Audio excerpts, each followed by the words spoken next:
many think tanks and academic institutions in India and abroad. May I now request our keynote speaker for the day, Ambassador Preeti Saran, on the dais.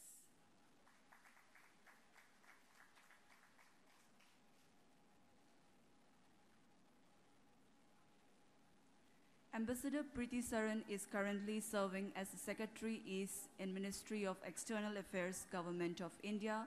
In her capacity, she has also served as the Indian Ambassador to the Socialist Republic of Vietnam. She has also served as JS SAARC and NORD during her diplomatic career. May I now request Captain Alok Bansal to further take on the proceedings.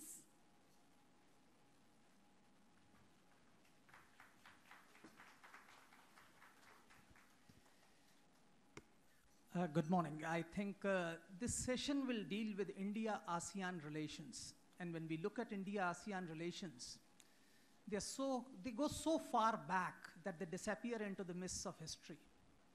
In fact, when we talk of Indian culture, we talk of Angkor Wat and other temples of Southeast Asia. Emperor Ashoka sent Buddhist monks to various countries of Southeast Asia. It's Hinduism, Buddhism, various cultural influences from India that have transcended the national boundaries to permeate into Southeast Asian society. We have immense cultural linkages. We had trade relations. And in the ancient times, youth from all these countries came to institutions like Nalanda to study. And I think this is an attempt to replicate that interaction between Indian and ASEAN youth that we have begun here. And without wasting much time, I'll now request Ambassador Preeti Saran, who is one of India's most renowned diplomats and is actually dealing with this particular part of the world, to take on and speak to you all. Thank you.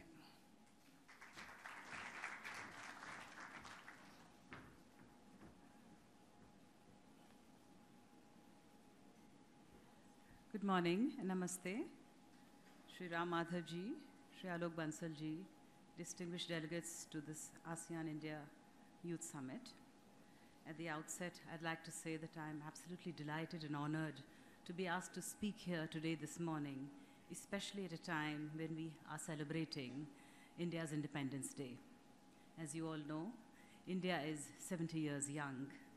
For those of you who had heard our Prime Minister's speech address to the nation this morning, he particularly stressed on the aspect of a new India, the future of this country. And that rests with the youth of our country. Today we are the youngest population in the world. Of course, we are the largest democracy in the world as well. We are today also the fastest growing larger economies in the world.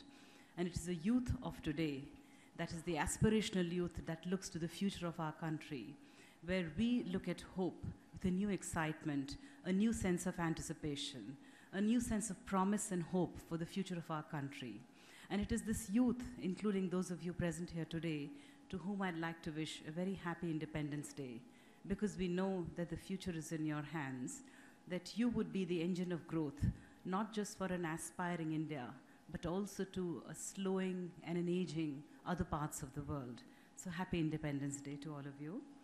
Dear friends from the ASEAN countries, it's really good to meet and interact with all of you again, following the inaugural session yesterday and the very inspirational address by actor Anupam Kher, where all of you participated as well.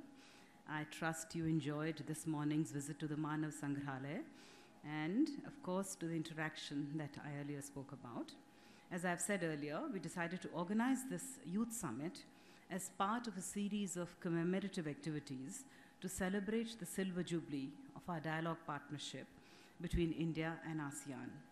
An important component of our celebrations is to connect the youth of our region. As I mentioned yesterday, you are the future leaders and you hold the key to our relationship in the years to come. We are therefore delighted to welcome you to this summit. ASEAN, as a regional grouping, has come a long way from its original idea when it was conceived 50 years back to promote regional integration for peace, prosperity, and stability. Its membership has expanded from its original 4 countries to 10 countries today. Notwithstanding the divergences in the political systems of the founding members and the newer ones, the different levels and pace of development across the 10 member countries, ASEAN, in spite of several challenges, has today consolidated itself into a common economic community. It has also tried to engage as a regional grouping with several dialogue partners, including with India. This reflects the grouping's confidence and strength. Today, ASEAN is one of the most dynamic regions in the world.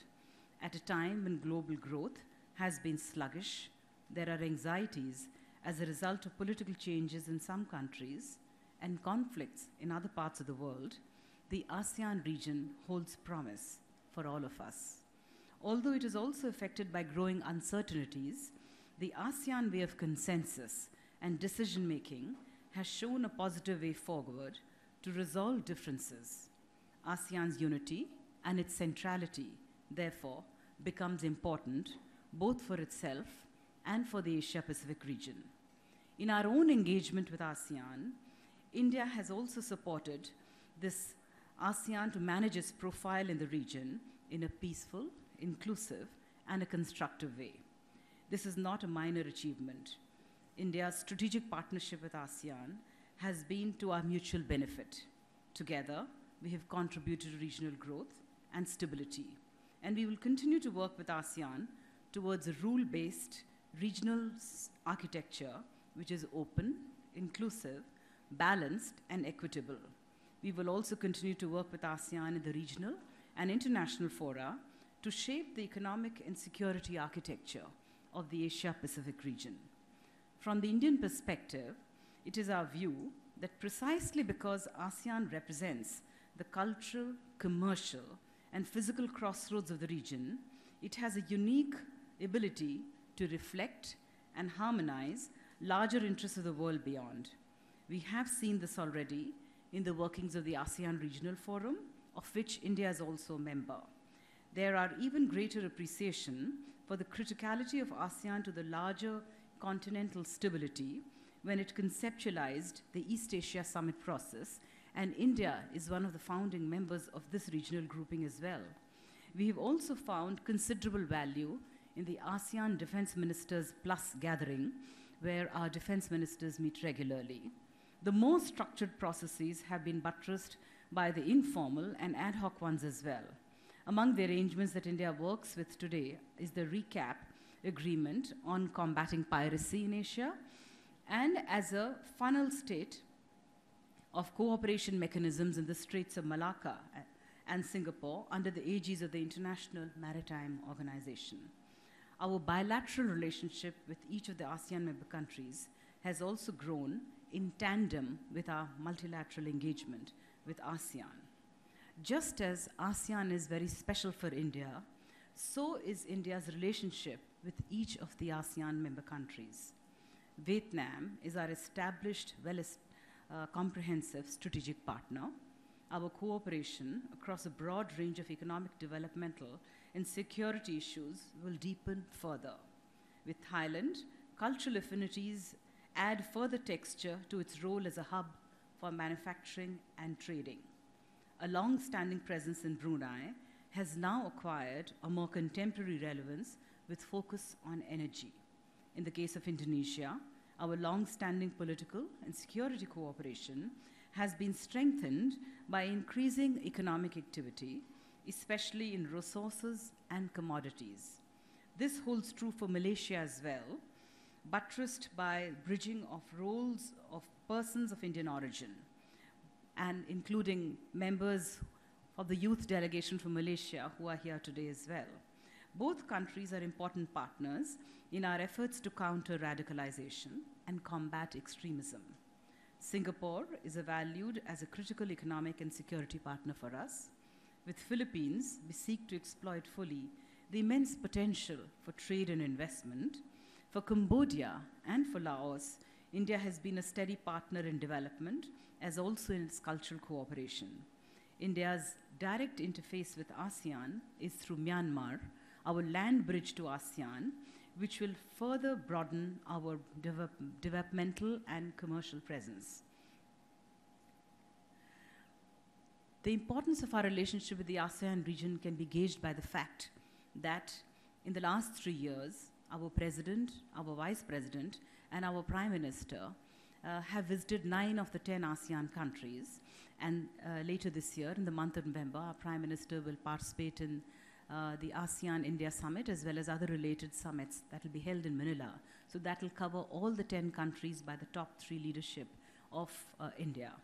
In fact, our Prime Minister's presence at the 3 ASEAN, India, and East Asia summits in 2014, 2015, and 2016, and his visits to 5 ASEAN countries, that is Myanmar, Singapore, Malaysia, Vietnam, and Laos as well, as to 11 of the East Asia Summit participating countries, including China, Japan, the Republic of Korea, Australia, Russia, and the US, is reflective of the new salience of India's Asia-Pacific and ASEAN-centered foreign policy in our regional security paradigms.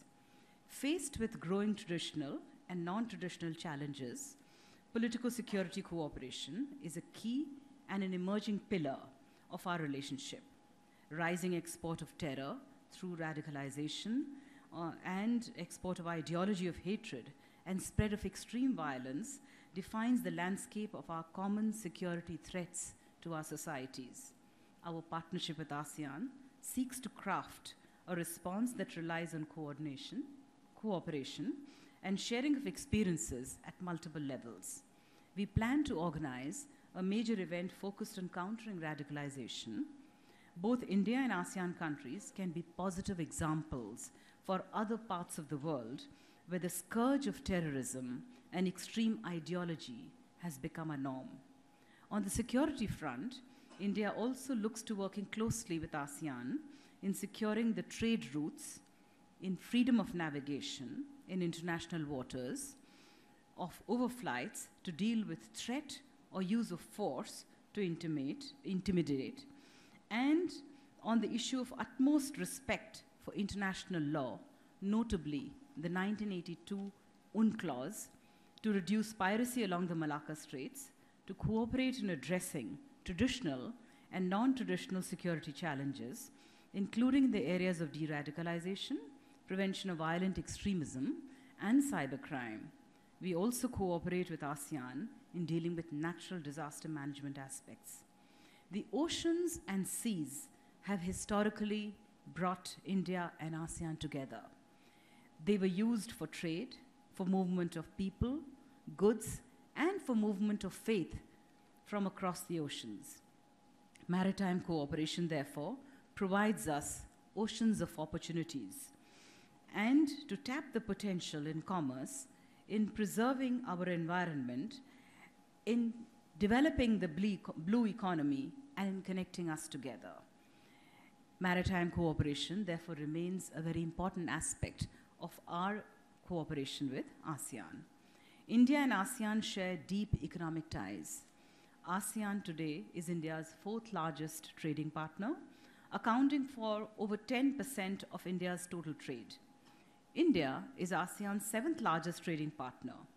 Investment flows are robust, with Singapore being the principal hub for both inward and outward investments.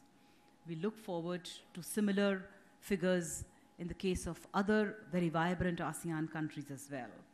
The ASEAN-India Free Trade Area in goods, services, and investment has been in place since July 2015.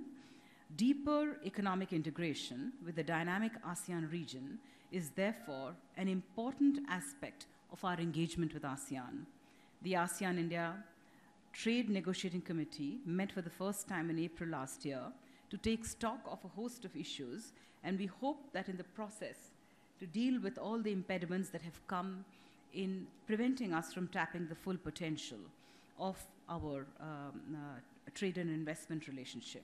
In order to encourage investment by Indian companies in ASEAN member states, the Government of India has proposed a project development fund to develop manufacturing hubs in the CLMV countries in particular, and has announced a $1 billion line of credit for undertaking projects to enhance connectivity, both physical and digital connectivity, between our 2 regions. We also promote dialogue among ASEAN and Indian businesses and trade associations in order to find ways to enhance bilateral trade. These steps are facilitating a qualitative shift in our trade and investment relationship. India shares ASEAN's desire to enhance physical as well as softer forms of connectivity. We believe in a transparent development of infrastructure and the use of responsible debt financing practices while underlining respect for sovereignty and territorial integrity. Projects that seek to reconfirm our physical and digital connectivity are progressing well. The contract for completing the last stage of the Kaladan multimodal project has been awarded, and we hope that by 2019 this would be finished. The project to renovate and reconstruct 71 bridges on the India-Myanmar Thailand Trilateral Highway is also proceeding on track, once again expected to be completed in the next 2 years. We have shared with ASEAN proposals to form a task force to examine the extension of the India-Myanmar Thailand Trilateral Highway, which will be further extended to Laos, Cambodia, and to Vietnam, and the formation of a task force to enhance our maritime relations.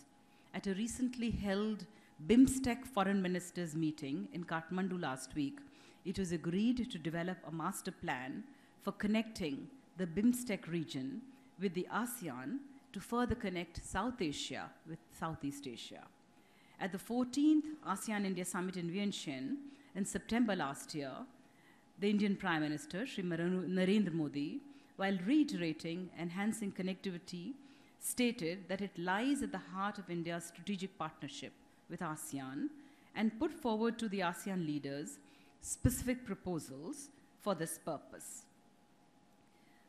The proposals involved setting up of a regional high-capacity fiber optic network supplemented by national rural broadband networks and digital villages in remote areas. ASEAN countries have also expressed an interest in undertaking digital connectivity proposals for utilizing the line of credit that I earlier mentioned to you. India will organize the ASEAN-India Connectivity Summit in October in New Delhi to consider the synergies in our connectivity agenda, especially in digital innovation, which is one of the strategic areas of our master plan. India supports ASEAN's efforts to handling disaster and risk reduction as envisioned in ASEAN Community Vision 2025 on disaster management, and also support ASEAN in the realization of the ASEAN Declaration of One ASEAN, One Response. ASEAN responding to disaster as one in the region and outside the region.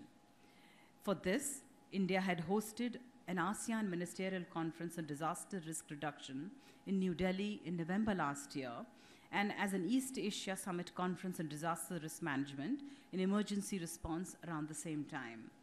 The ASEAN India Fund, to which India has committed $50 million at the 7th ASEAN India Summit in 2009, and another $50 million in 2016, has facilitated projects and programs in various sectors of our political, economic, and socio-cultural spheres for deepening and intensifying ASEAN-India cooperation.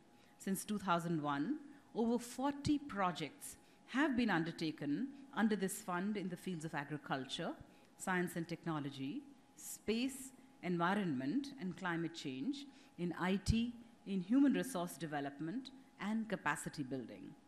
Science and technology is a crucial element of ASEAN-India partnership, and in recognition of this, India has increased the funding under this from $1 million to $5 million.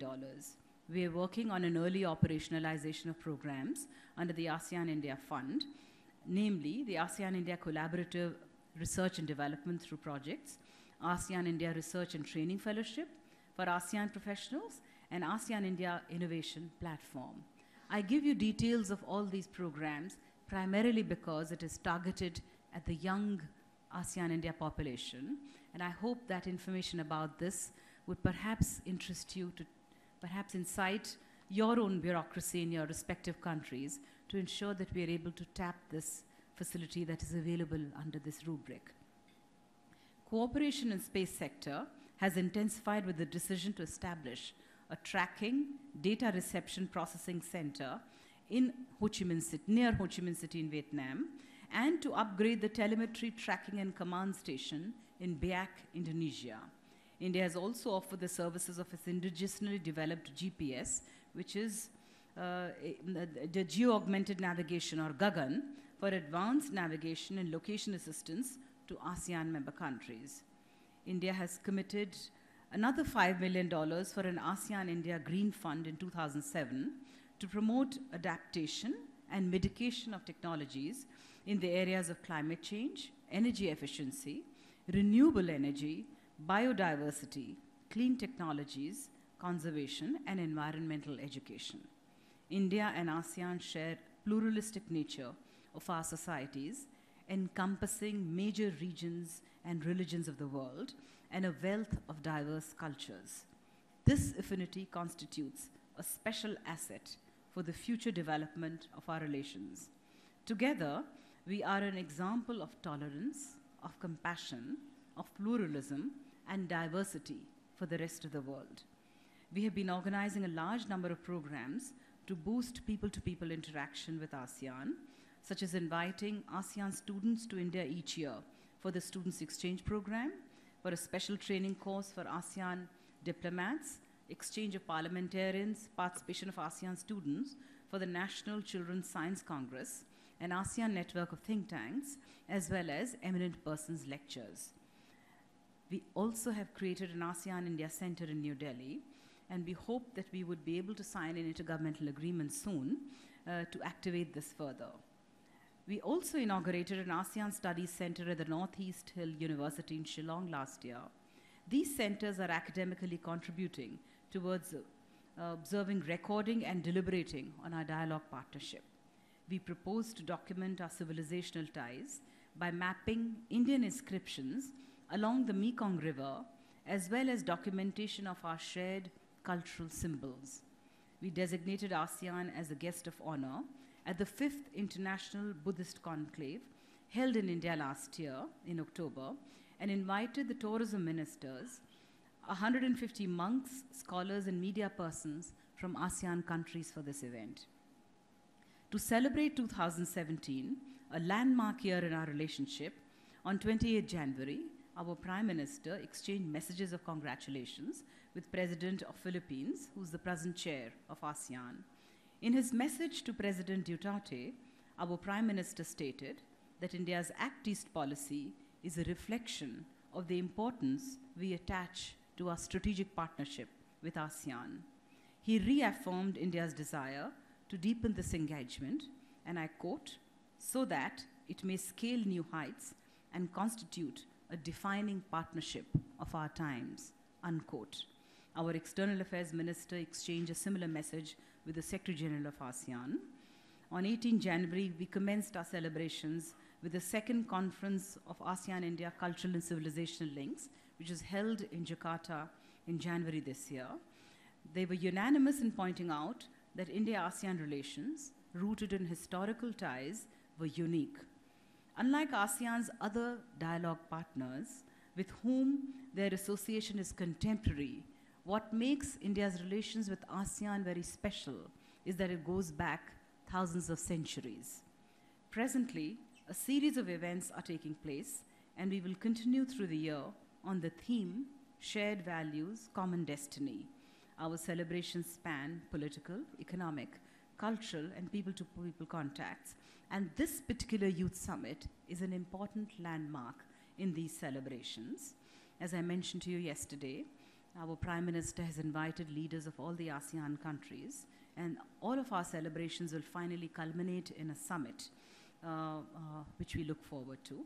We've also organized academic programs on the idea of ASEAN, on Act East policy, a panel at ASEAN at Oceans Conference, and a Kolkata dialogue and a Delhi dialogue on business events like the ASEAN-India Trade Expo in different parts of ASEAN, including Thailand and Malaysia.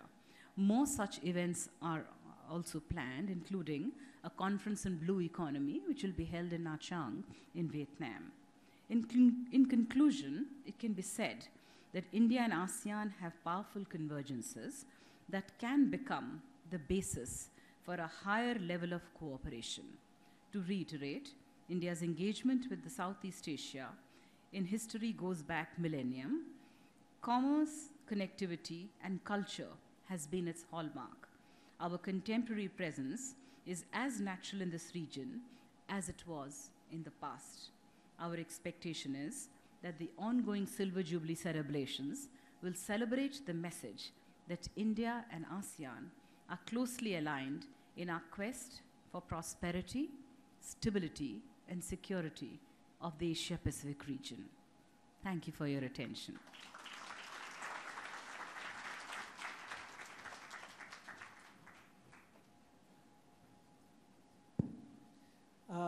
We have time for question and answers, so those willing to ask questions may raise their hands.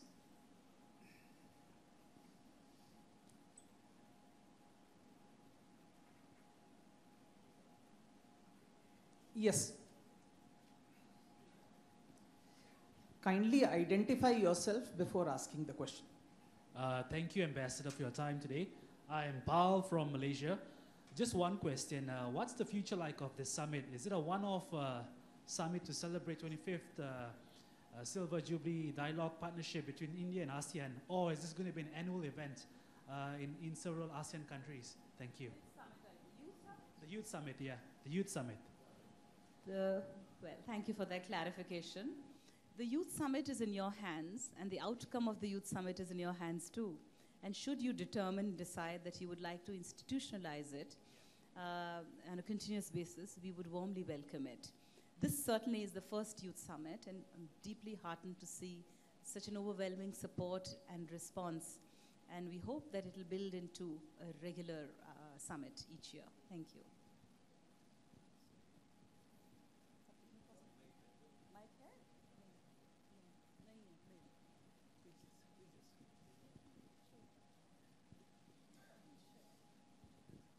Yeah.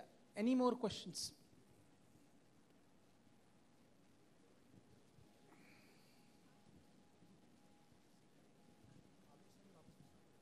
Indian delegates could also pitch in. Yeah, please. The first. Yeah. Give.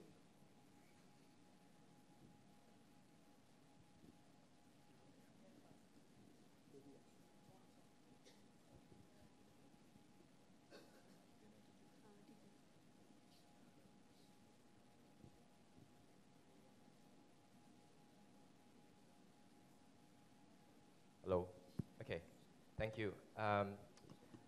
Just a supplementary questions to my friend's question, I guess. Identify yourself. Sorry about that. Okay. I'm Thompson from Malaysia, and I'm also the Vice President of the ASEAN Youth Organization. First of all, congratulations, and thank you so much for hosting our delegates over here. I think it's fantastic opportunities. I guess in terms of moving forward, I would say that many people over here, they would love to have this happening so that we can continue our friendship and also to create some changes as well. So what sort of, I guess, support that you would see in terms of Indian government providing support moving forward, or particularly, let's say, to the Indian delegates, the youth delegates, who potentially will be hosted in our region should this event happen in ASEAN? Thank you. Hello, yes, I'm audible, yes. Thank you for your question, and it's really a continuation of what was earlier asked. Just by the fact that two of you have asked similar questions shows that you're keen to develop this forum further. So thank you first and foremost for showing that interest in continuing this dialogue. As far as the support that Government of India would provide, for example, for this particular youth summit, the first of its kind, it would not have been possible without the cooperation of our stakeholders. And in this case, the credit goes entirely to India Foundation and to the government of Madhya Pradesh that supported our proposal. Likewise, if we have to continue this process, we would want the participation of all stakeholders, both in the public and private partnership mode. And so if there is a proposal that comes out of your recommendations, it would be discussed within our ASEAN-India framework. And if there are governments in the ASEAN countries who are prepared to take it forward, I would just like to say that Government of India would be only too happy to support. And I'm sure our other stakeholders would do it too. Yeah, somebody here. Yeah. Next to Pal. Yeah, you wanted to ask something. Pal, next to you. You had something. Oh, okay. Hello, ma'am. Ma'am, I'm Akansha from India. Ma'am, continuing to that, what my friend said, that maybe we youth are from very various dimensions. Like somebody is from public health, somebody is from entrepreneurship, and something like that. So maybe we can develop something like foundation for innovative solutions, which we can participate in. Specifically, like I'm from health sector, so like we South Asian countries feel we are actually like suffering from diseases which are neglected ones. Those are tropical diseases. So for public health, if we join hands for combating these neglected tropical diseases, which are our own problems, we can join hands to work on this. And secondly, like we have various issues which we are working on, but intellectual property rights. I think we all have individual challenges, but if we work like a green room diplomacy thing, we can take out some solution out of it. Specifically for biopiracy and biodiversity thing, if we work on IPR thing, so something can be worked out. My idea is to talk about like restoration of our traditional knowledge we all have, but we are facing challenges with it.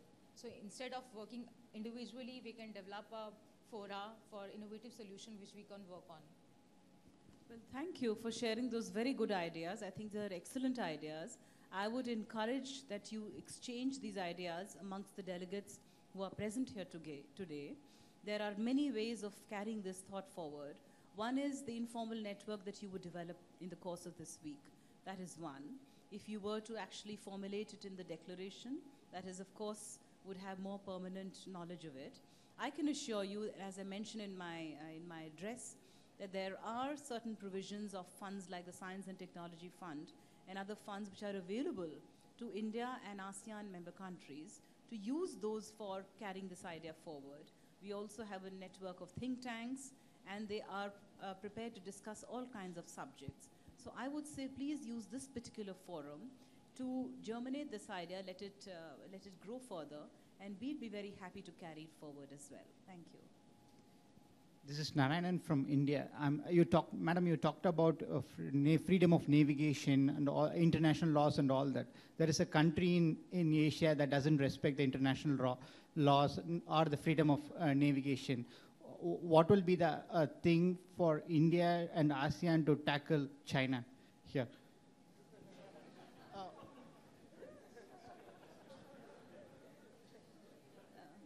So, is there a strategy where we can join with the ASEAN countries to tackle China? It's growing presence in... Our sole strategy is to work with India and ASEAN for our mutual benefit. And that is what we stay focused upon. Yes.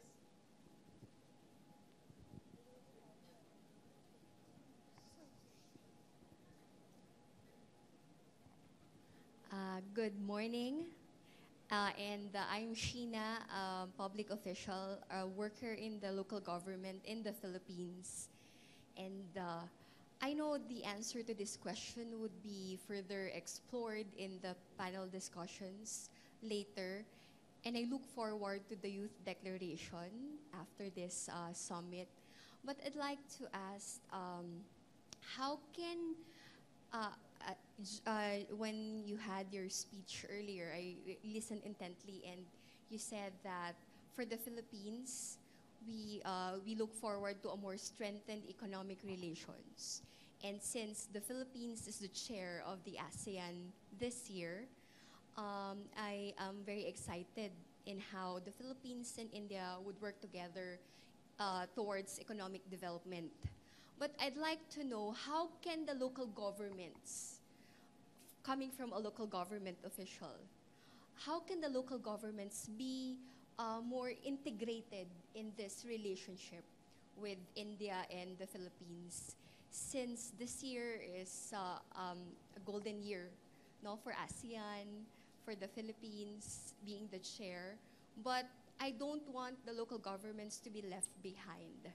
So what are your ideas to this question, ma'am? Thank you. Thank you, Sheena, and really thank you for that very important question. I can merely speak about my own country, and I'm sure you, as a representative of the local governments, governance in your own country, would be able to take it up appropriately with the central government in Philippines.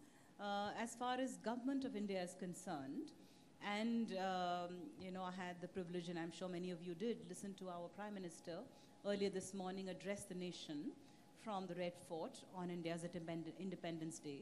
And he once again reminded and reiterated the importance of cooperative federalism. So what happens is India has, of course, 29 states.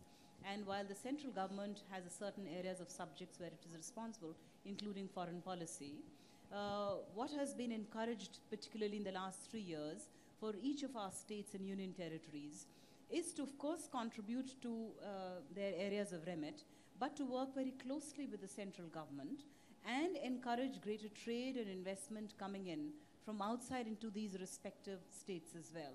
And so to that extent, the different parts of our country in our federal system is very closely integrated to attracting trade and investment coming into their region. And you could certainly share India's example back home in Philippines. And because Philippines is the current chair, and President Duterte, I'm sure, would be very receptive to new ideas coming from local governance structures and representatives such as you, that should you express an interest in a greater cooperation and collaboration with India, and I think there is immense potential, because ultimately it'll percolate down to the grassroots as well, to each small province and city and towns of our respective countries. So it's really for you to take that very positive message, which you've just articulated, and I can tell you that you will not find us wanting in that either.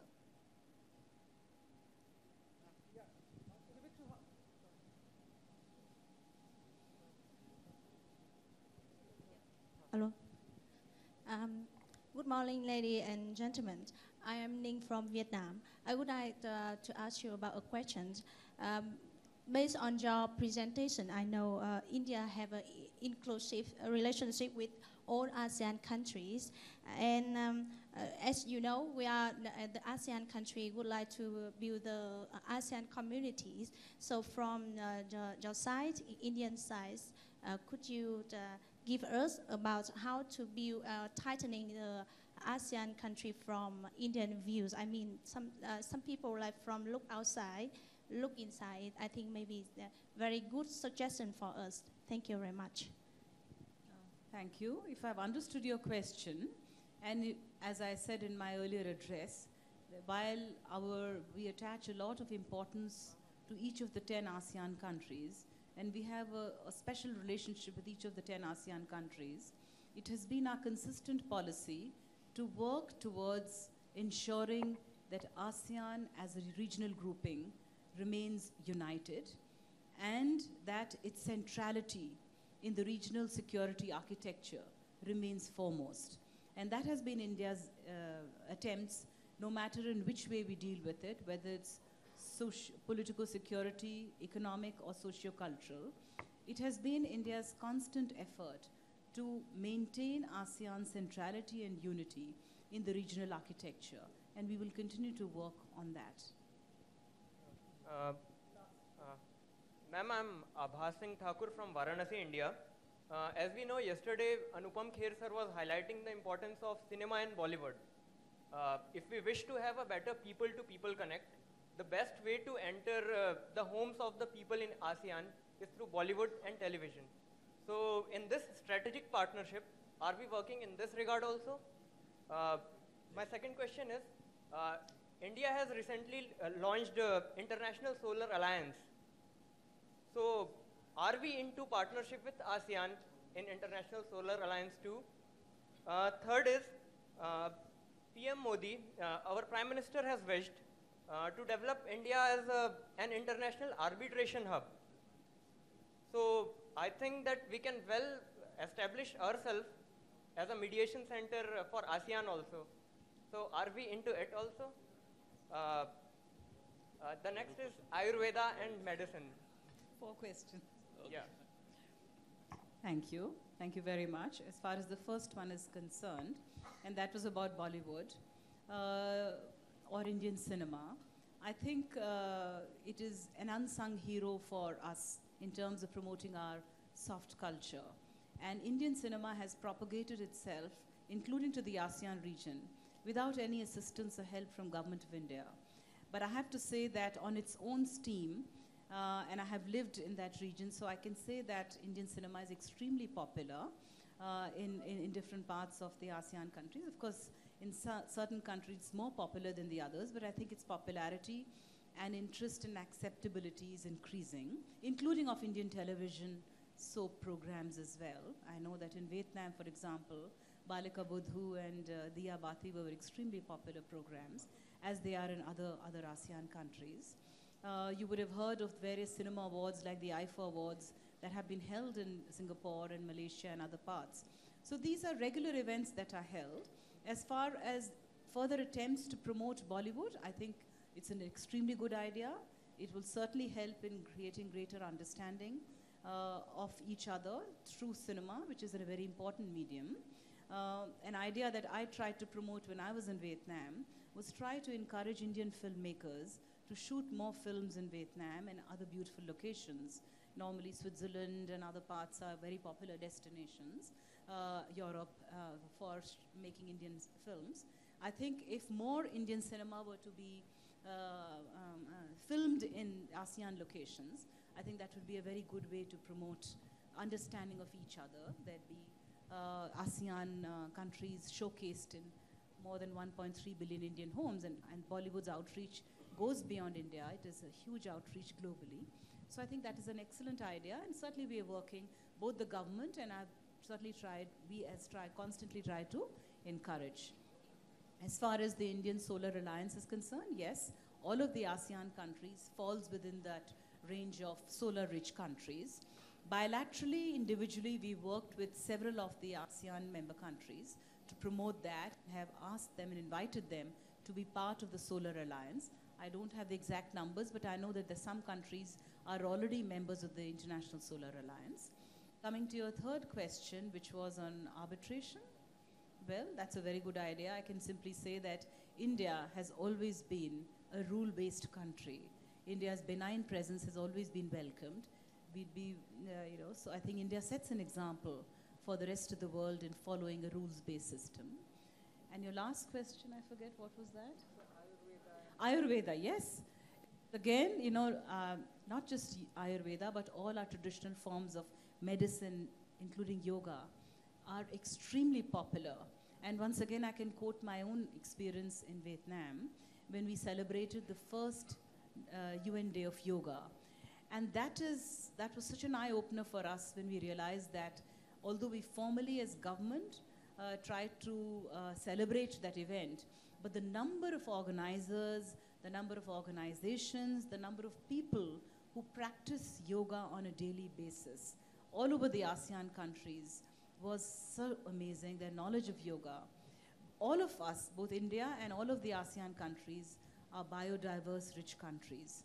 All of us have a very rich tradition of traditional medicines. We have, in fact, proposed with some of these countries for a memorandum of understanding so that we can work together. And what you've articulated is something that's already happening, and we would be working at an intergovernmental level on this as well. Thank you. Hello, madam. My name is Natarajan. I'm from Tamil Nadu, India. Thank you for that great insight about the relationship with India and the ASEAN countries. My question is, you talked about there is a grant of $5 million from India to the rest of the ASEAN countries on promoting the green technologies. And you mentioned about global warming as well, and it's not only the problem of India, but for the rest of the world as well. So India will stop just after giving the grant, or we continue to work with the ASEAN countries on the methodologies or any other work they do in controlling the global warming, or is there any partnership happening on exchanging the ideas or the methodologies we follow in global warming, or how they spend that money to handle that specific project? So let me just explain very quickly a bit of the bureaucracy that is involved in utilizing these funds.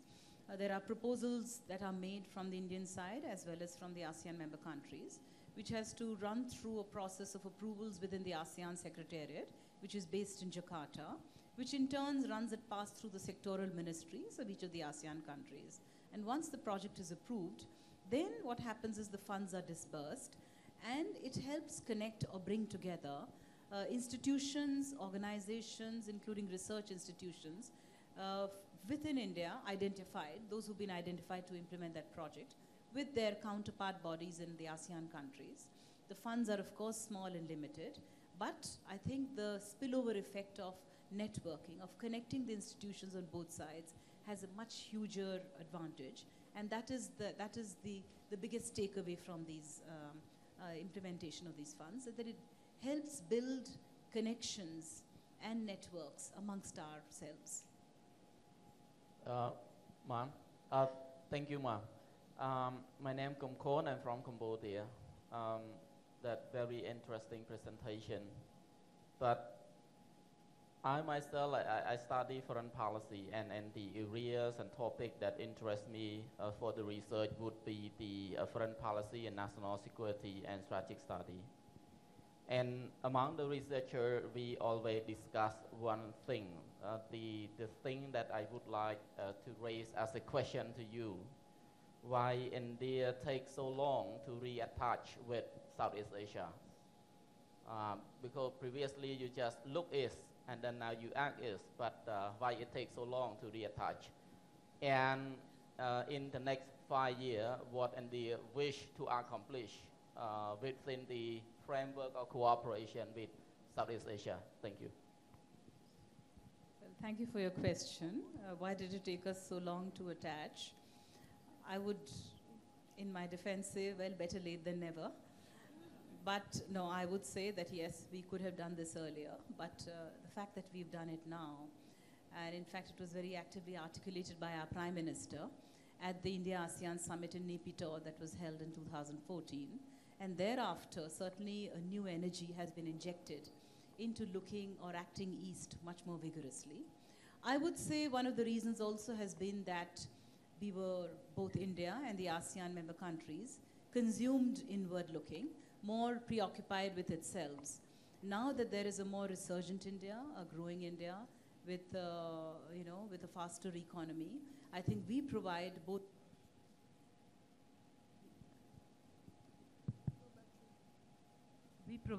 opportunities for the ASEAN region and an interest amongst the ASEAN countries to, of course, trade with us, to invest in this relationship, both commercially, economically, as well as on a political security aspect as well. So it's a question of really all of it coming to a stage where together we are in a better position to be able to tap that untapped potential of the past.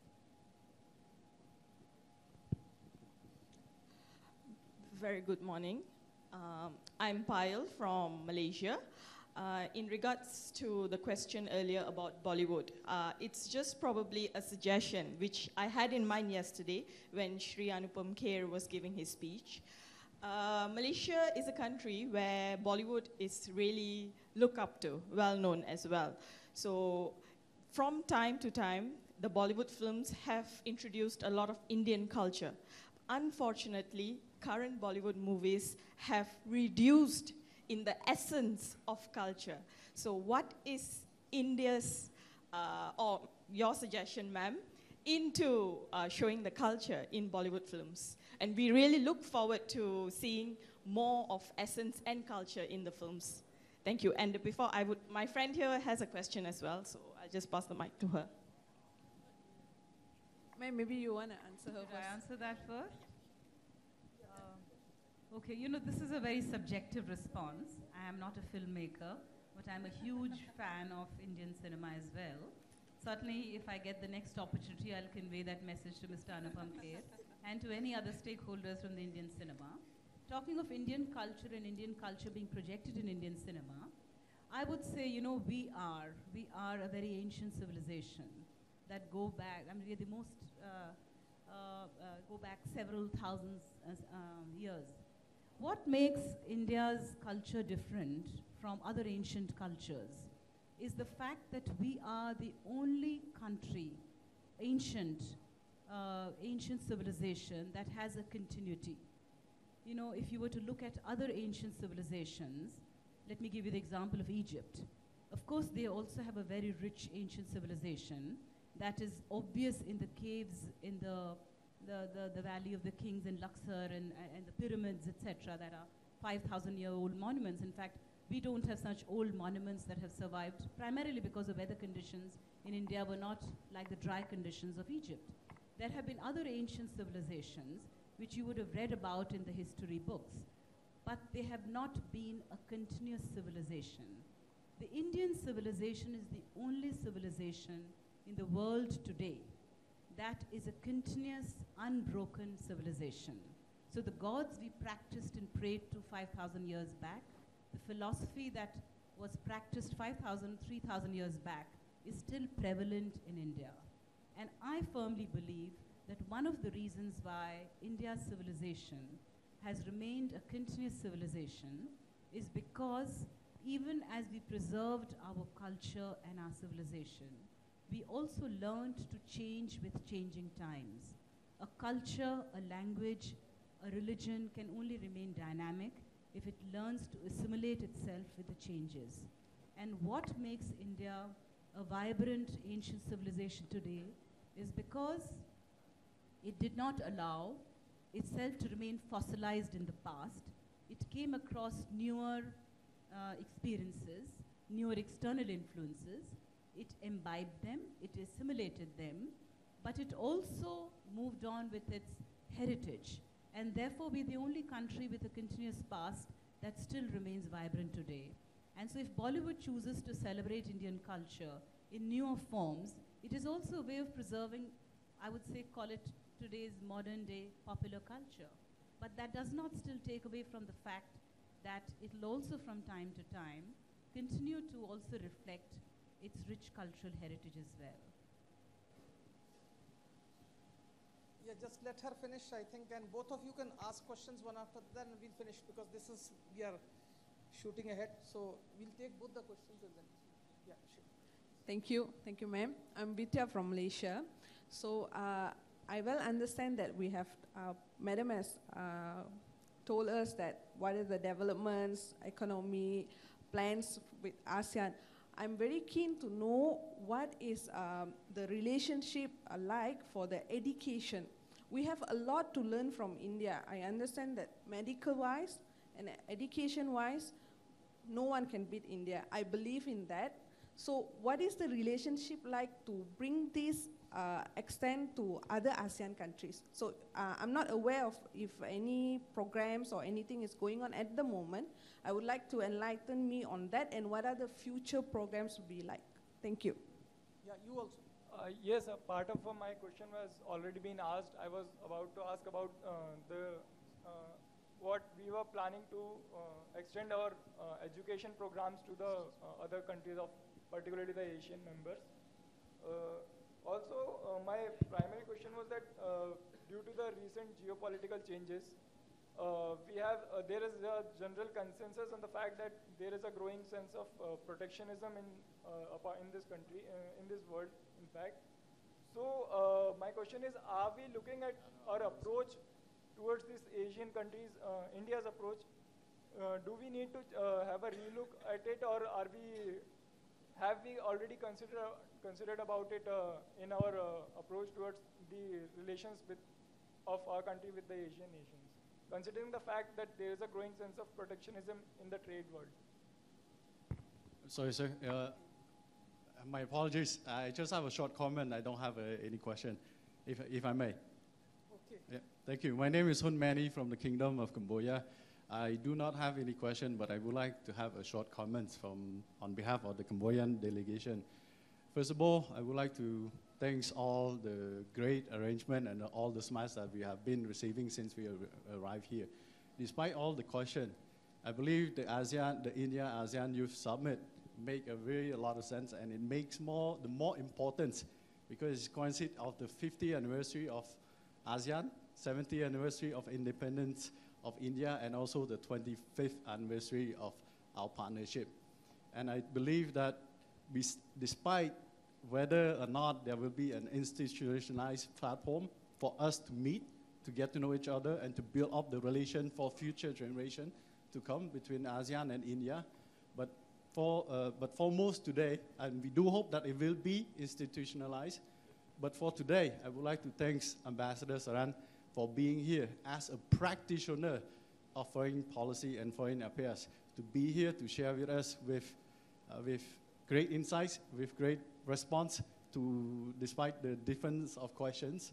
I would like to, in short, to say that on behalf of Cambodian delegation, we value and we support this initiative, and we do hope to see in the future that it will be institutionalized. Thank you. First of all, thank you so much for those very kind comments, sir. I really appreciate them, value them, and as I said earlier, I think that the outcome of this particular youth summit and the interaction that you will have today, I think will have very precious dividends for all of us. And that brings me to the earlier question about education. Yes, I think you're right that India does provide an opportunity for the ASEAN countries. But I have to also say that the ASEAN countries also provide India and Indians immense opportunities of education as well. There is a lot that we can teach, but there's a lot that we can learn from each other and that India can learn from you.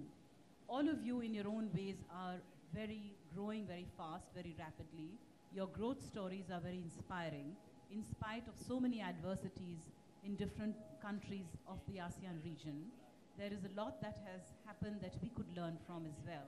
So I think it is to our mutual benefit, and I think forums such as this would create an opportunity for greater networking, for greater people-to-people contact.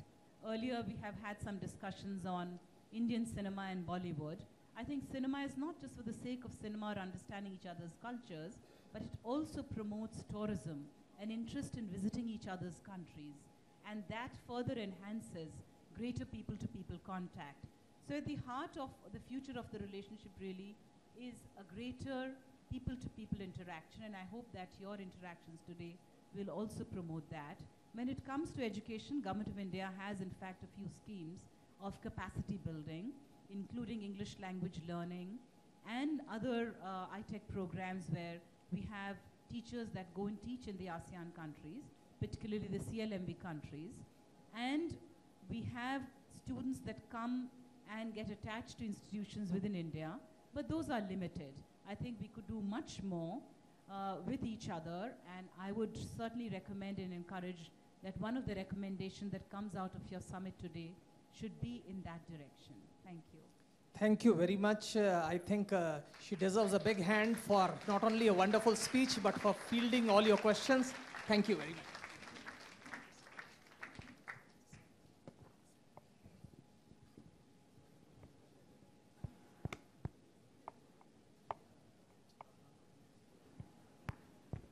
Thank you, Ambassador Saran, for such an insightful keynote address. Thank you, Captain Alok Bansal, for chairing the session. We now proceed immediately to our next session, which is the three country presentations. This is in complete order of alphabetical order. We'll begin with Brunei Darussalam, then Cambodia and Indonesia. For this session, may I now request Dr. Shamika Ravi to kindly join us on the dais.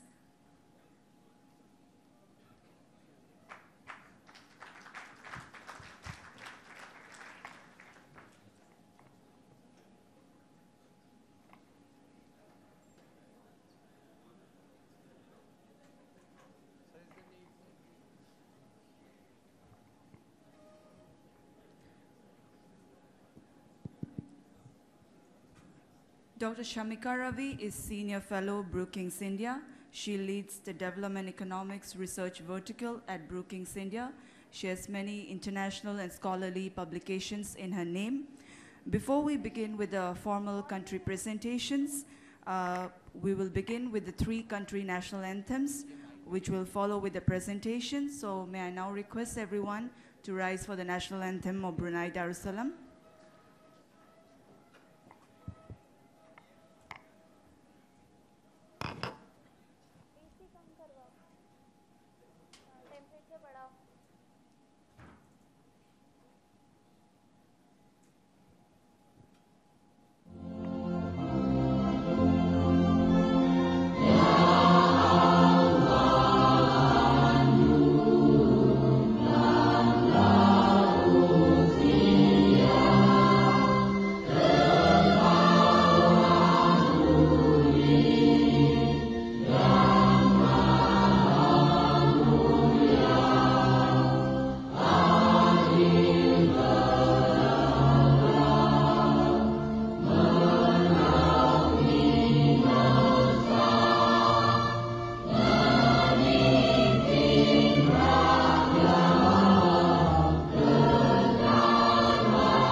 We'll proceed with the national anthem of Cambodia.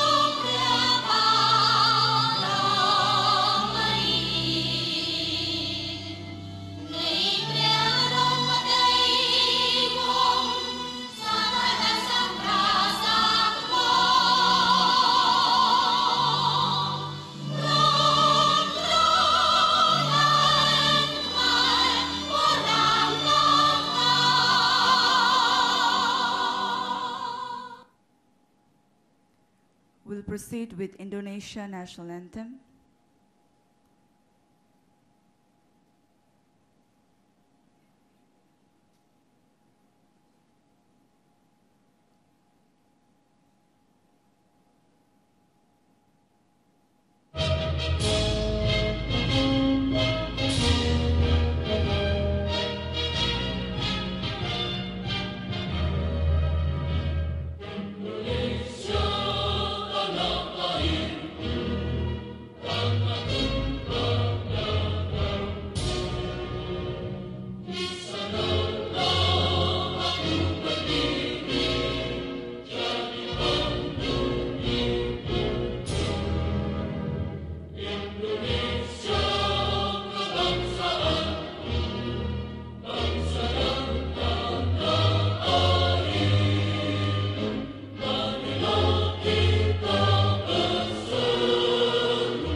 Everyone to kindly take your seats.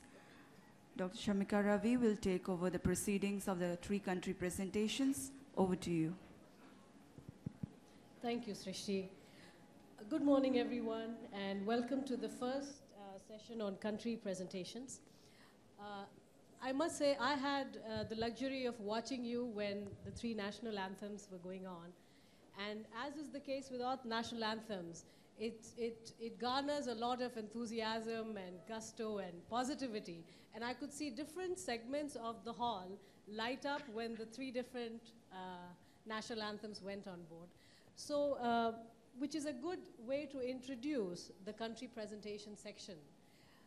Each country will have a representative come and present a 10 minutes talk. They will give a talk for 10 minutes, and we'll have a couple of minutes to take some questions. Remember we have a series of sessions later when we will get into specific details, given the forum, the youth forum. We are going to talk about IT, we are going to talk about entrepreneurship, SDGs, and governance and polity. These sessions are really meant to be introductory in terms of, you are champions of your countries. This is a forum for you to present your country, in whichever way you would like to showcase. So in this first session, and remember this is all alphabetical, that's the order for the presentations. We start with Brunei, and I'd like to welcome the speaker from Brunei.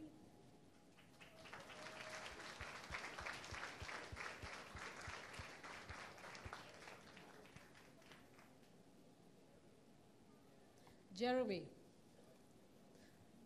See, I know that. Jeremy, the floor is yours. You have 10 minutes to present. Sure.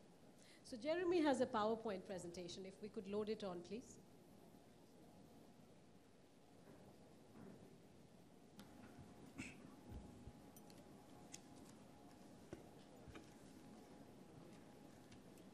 Good afternoon, everyone.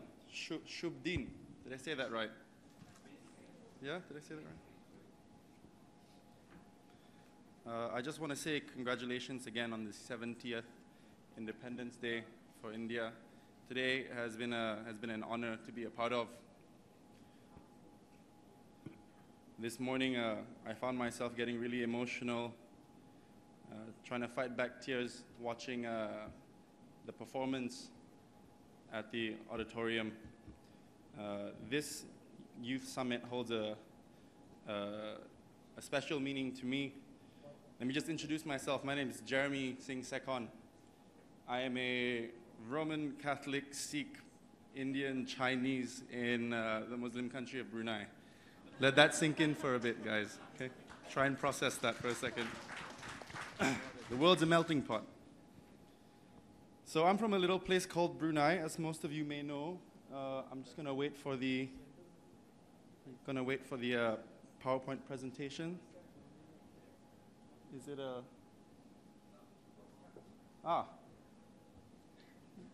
This is... Not all of Brunei looks like this. We don't live in trees anymore. This is a place called Tasik Lama, and it's beautiful. If you guys ever get a chance to go to Brunei, please. It's one of the best rainforests and wildlife I've ever seen. Can we go to the next slide? Do I have a remote or? So, that tiny speck on the northwest corner of Borneo, covered by Sarawak from our Malaysian friends. Yeah, congratulations. It's a sovereign state located in the northwest coast of the island of Borneo, surrounded by the Malaysian state of Sarawak and the South China Sea. Can we go to the next? Yeah, that's it there. I took the liberty of circling it for you. Next, please.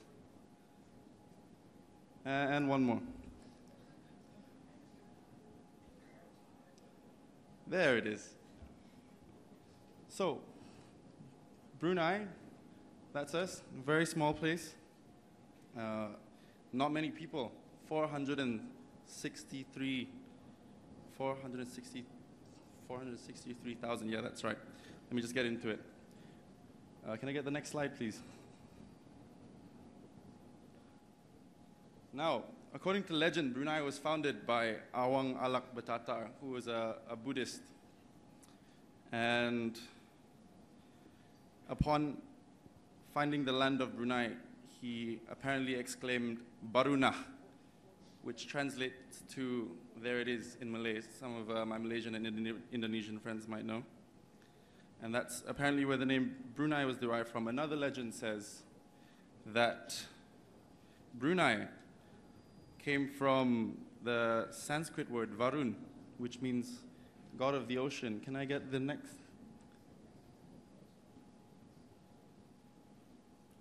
There, that's it. I hope I got that right. It doesn't mean chicken soup or anything, does it? Okay. Oh, too far.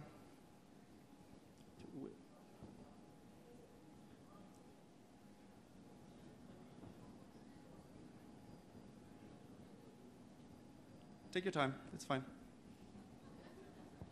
I only have 10 minutes, it's okay. Okay, so just a brief history. In 1888, Brunei became a British protectorate. That's why we drive on the left-hand side of the road, as do many of you. We gained independence on the 1st of January 1984 and joined ASEAN on the 7th of January 1984. Which is not very long ago. Can I please get the next slide? Brunei consists of 4 districts. Brunei Muara, Tutong, Belait, and Temburong. I myself am from Belait, and everyone else is from Brunei Muara, because I'm the weird one. That's where they put the weird people, in Belait. It has an area of 5,765 kilometers, and 161 kilometers of the coastline is the South China Sea. That's it. That's our coastline. It's not very long. It will take you an hour and a half to drive from one end to another. Our population is 436,620 as of July 2016, a majority of which is Malay, and the rest Chinese, indigenous, Indian, and expats. Thank you. I have the power now. Up, do I go up or down? Side, this one. Here. Okay. So the official language is Bahasa Melayu, which our fellow Malaysians and Indonesians speak, but there's a very wide range of English speakers. Doesn't work. Okay. The indigenous tribes found in Brunei, we share similar tribes with Borneo, Sarawak, and Kalimantan, Malaysia and Indonesia once again. In Brunei, you can find Kedayan, Murut, Bisaya, Penang, Belait, Tutong, and Dusun. Point it there. Okay, thank you.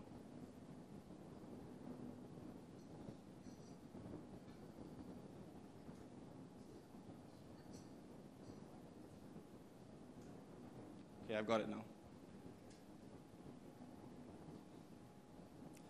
So the Bruneian flag and crest, as you can see from here, it didn't used to be like that. Before 1959, it was just the yellow, white, and black without the crest.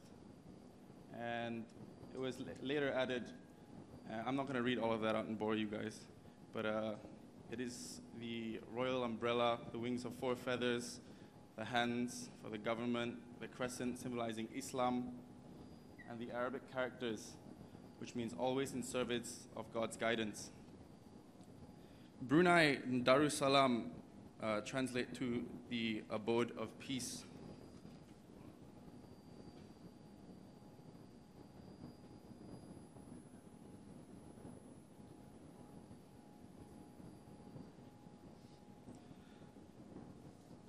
This is our beloved Sultan, the 29th Sultan of Brunei, Sultan Haji Hasnal Bolkiah, or by his full name, let me try and get this right first time. Sultan Haji Hasnal Bolkiah Muizzaddin Wad Daulah Ibni Almarhum Sultan Haji Omar Ali Saifuddin Sa'adul Khairi Waddin Sultan Yang dan Yang di-Pertuan of Brunei Darussalam. Try saying that 10 times fast, huh? Our Sultan is also the Prime Minister, Minister of Defense, Finance, and Foreign Affairs and Trade.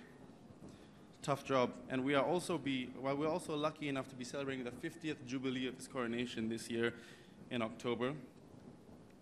Go to the next slide. Okay. So government and politics. Brunei is one of the world's oldest reigning monarchies. It applies a dual justice system, the common law and, as many of you know, the Sharia law. We also have Melayu Islam Beraja, or the Malay Islamic monarch, on which the 3 pillars, Malay language and culture, the Islamic religion, as well as the monarchy, the political framework, and the system of government that Brunei has.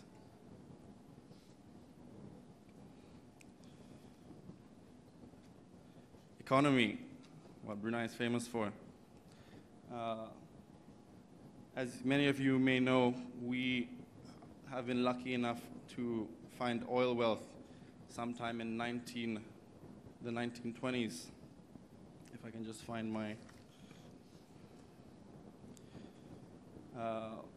in 1929, the first commercial find for oil was made in Seria. It's my hometown, Belait district. It accounts for more than half of the country's GDP, along with small businesses and entrepreneurs.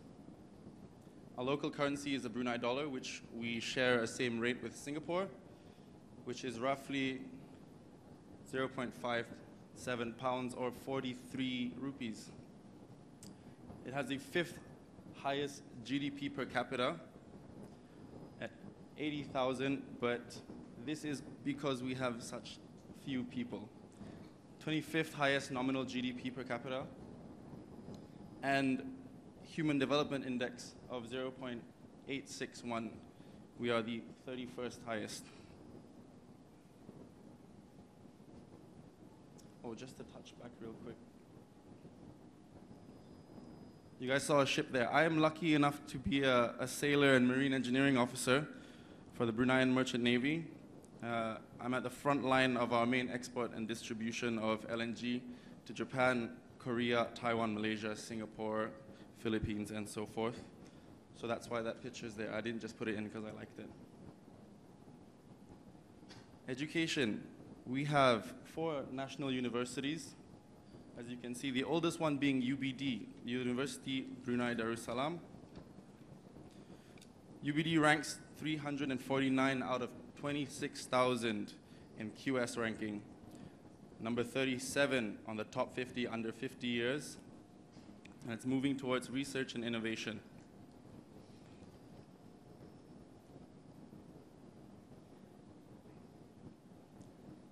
IT and connectivity. Brunei has the leading percentage in Southeast Asia for internet penetration at an 86% and mobile social penetration of 76%.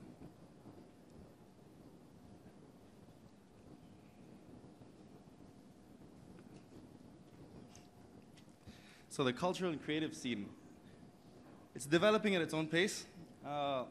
The Ministry of Youth, Culture and Sports in 2016 sent numbers of delegates who specialize in video graphics and photography to Korea to study and enhance their skills and also to share knowledge regarding the industry. And it's not just with this. They have sent a number of singers, painters to different countries to share tradition and our music. There's been a shift in paradigm among Bruneians. This is quite new. Now you can make a full-time job out of being an artist. As some of you may know, our delegate Fakrul Razi over there. I'm sorry I didn't tell you about this sooner.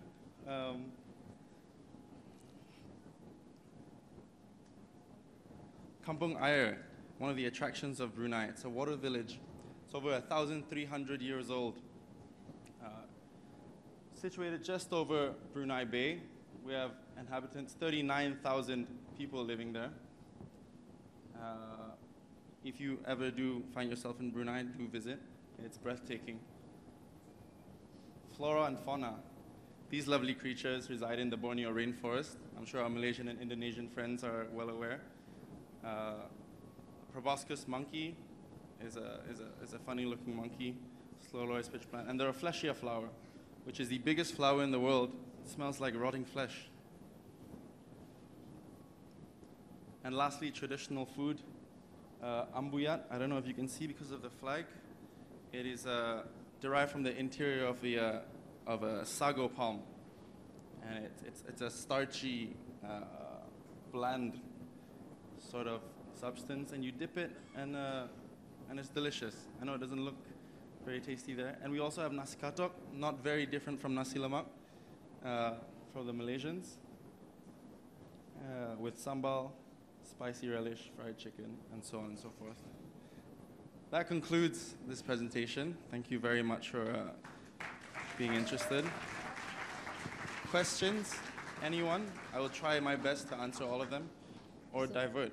Thank you, Jeremy. Thank you know, in the beginning when we had a brief chat, Jeremy was very concerned whether I'd grade him for this.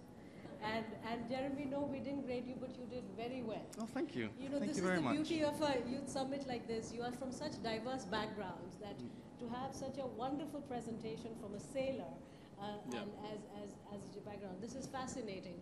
This is an excellent introduction to the country. Now we will take 2 questions. For paucity of time, we will limit ourselves to 2. Please raise your hands and ask 1 question. Yes, could we get the mic across, please?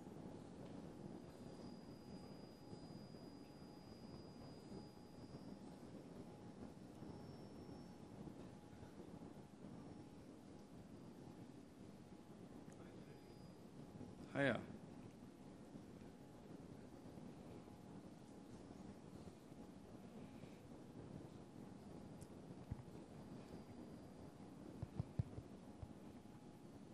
Hi, Jeremy. Hiya. That was a wonderful presentation.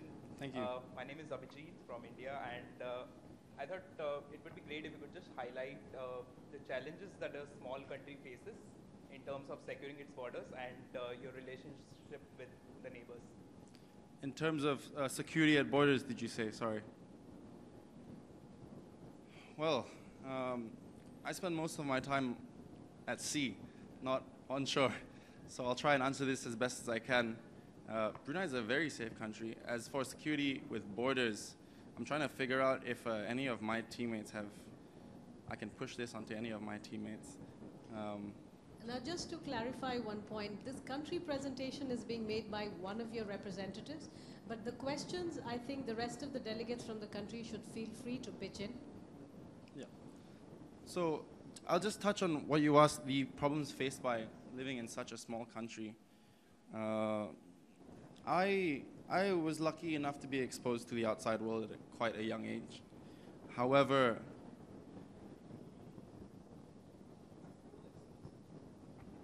I suppose accessibility of luxuries and things you would find outside. We don't have bars. We don't have many hangout spots, which is fine. It's a nice, quiet place. I suppose when you're in such a small country, I mean, that's the beauty of human beings. You develop depending on your surrounding and your atmosphere. I hope that helps. As for security at borders, any of my teammates want to help me out here? No? Border security, law. Hey, Sabrina, there you go. Everyone, please. Sabrina. Hi, everyone. Sorry, I wasn't quite clear on what the question was. You were asking about the border security? Oh, no. Apparently, no. I mean, so far, no. So, which is good. So maybe we can chat about security later, but clearly it's a very safe place. Yeah. I think now we will move on to the second country presentation. Thank you Okay. very much. All right. Thank you very much, everyone. If we could get the representative from Cambodia, please.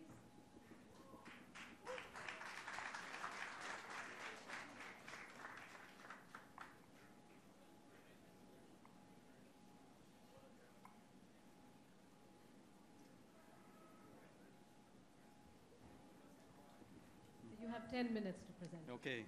Actually, I heard it was 15 minutes earlier, but I'll try to keep it short. So, good afternoon. It's quite an honor. On behalf of our Cambodian delegates, we again would like to express our sincere gratitude and for your hospitality and for making this event really very warm, very comfortable, very secured. So we'd like to, again, we thank you very much. And I'd like to, the PowerPoint presentation?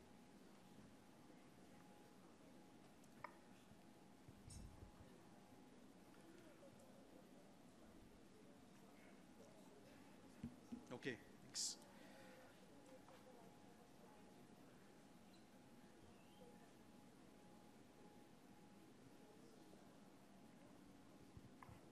Okay.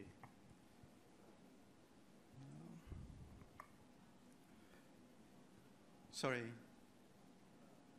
Okay.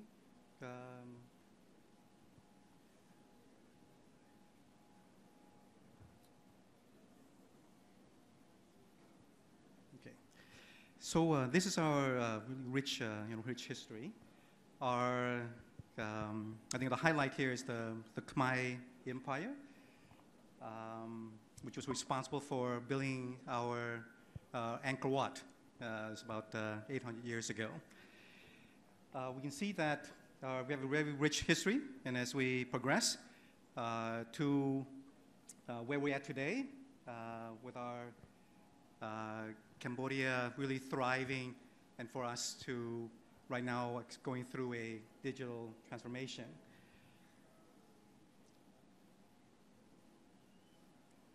This is the location. You can see that Cambodia is centralized. You can see that it's amongst of our ASEAN neighbors. We see that there's business, kind of like business opportunities such as manufacturing and distribution. We have interest with various auto manufacturers and auto parts. For example, to come to Cambodia and build plants where they can distribute the auto parts throughout the region. But also we want to say that Cambodia geographically is centralized and is in a nice kind of cozy area. And for us, with our ASEAN neighbors from the Philippines, Vietnam, and others kind of surrounding us, which kind of really kind of shelters us from weather, hurricanes, and so we feel very warm and surrounded by our ASEAN friends. Political system, we in a constitutional monarchy. Government, mainly there's two main parties. It does provide a good check and balance between the regime, the current party, and along with the opposition. And most recently in 2013, many of the opposition seats were won, and really provide good checks and balance and to go through reforms and for our country today to be very politically stable.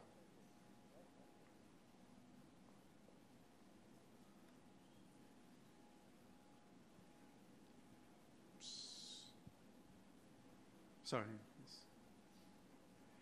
This is our economy. We'll highlight our youth. This is the Youth Summit. So our average age here is 24.8 years old. Population is stable. Currently, right now, we're at about 16 million and growing at about 1.5% year over year. The GDP is around $20 billion. We want to highlight a little bit of the major industries. Mainly, our industries are dominated by construction, tourism, garment, and we're growing very fast is ICT industry. Want to highlight a little bit about that. Since I'm president of the IC Federation of Cambodia, we're also trying to really learn a lot from India. As you all know, that India is all over the world, and many of the top tech companies like Google and Microsoft are run by Indian nationality.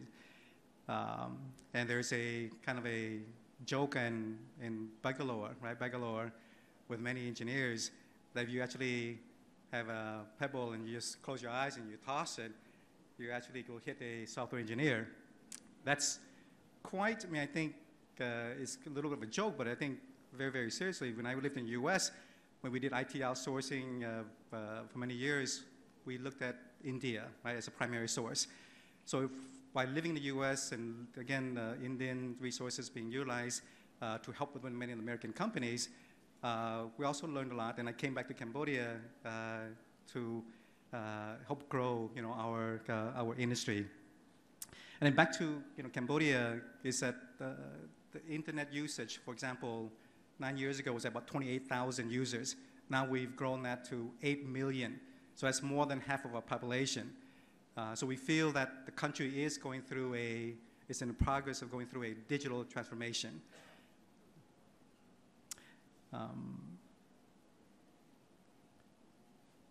So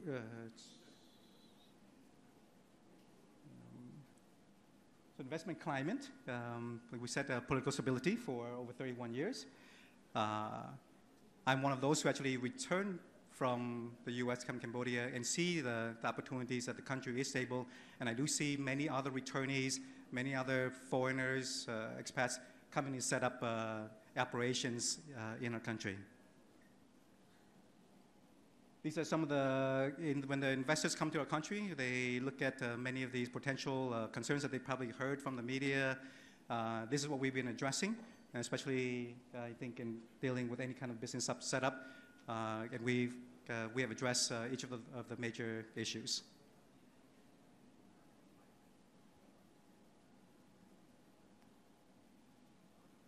The economic relations with India is, so as you see the history there is I think is very deep. I want to highlight that back in 1981, our country went through the darkest period, and it was India that was one of the first countries to reopen its embassy in our country, that really had faith and belief in the new government.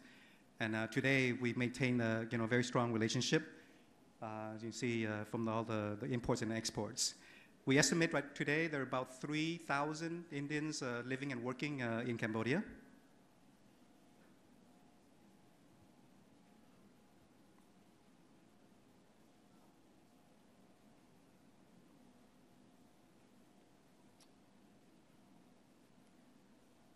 Tourism is kind of like the heart and soul of our country. Can I just take a roll call on tourism? I mean, the one landmark that comes to mind when we talk about Cambodia is Angkor Wat. Can I just take a survey? How many have actually visited Angkor Wat? So it's about maybe 10% of the audience. We hope to welcome you in the not so near, not so distant future to come and visit Angkor Wat. It's definitely the landmark. It's some have called it the 8th wonder of the world. On Lonely Planet, which has 40 years of travel data, ranked Angkor Wat #1, along with TripAdvisor #1, #2. So we would welcome you to see Angkor Wat. Also, we thank a lot to the superstar Angelina Jolie, Hollywood star, for helping to put Angkor Wat on the map. The movie that was released many years ago was Tomb Raider, but then she's also filmed a new movie for Netflix originals called How They Killed My Father. It's going to air on Netflix next month.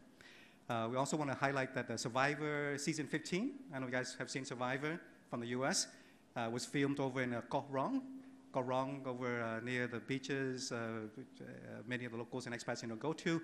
It's very, very beautiful, nice silky, white sand. So that should have already aired actually on TV. So the gradual growth, from the projected now 2017, we'll be seeing 5.5 million visitors.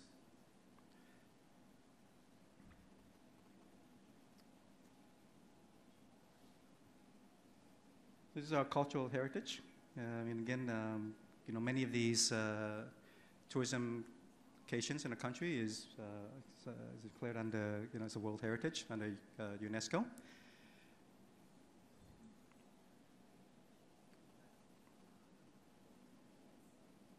Our sports, very popular, is football. I personally don't play football. Again, from America, you just play American football and baseball. But I know that a lot of my friends, everybody in the country, play football as our main sport. All I can say about sports here is we'll see you, all the ASEAN countries, at the SEA Games later this month.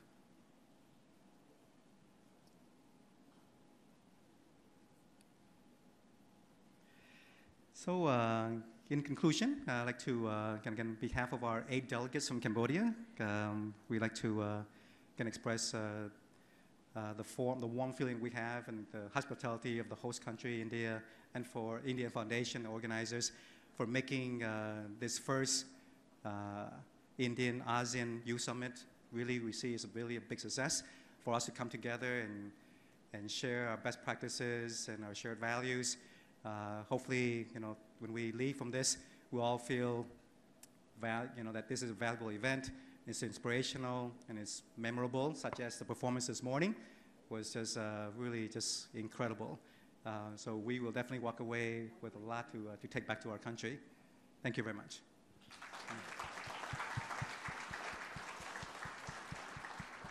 So let's take some questions from the floor. Yes. Could we get a mic across to her, please?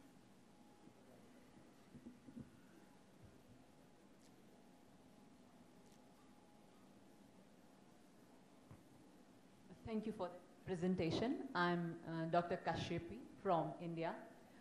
While I address this question to you, this is my request to all the presenters from different countries.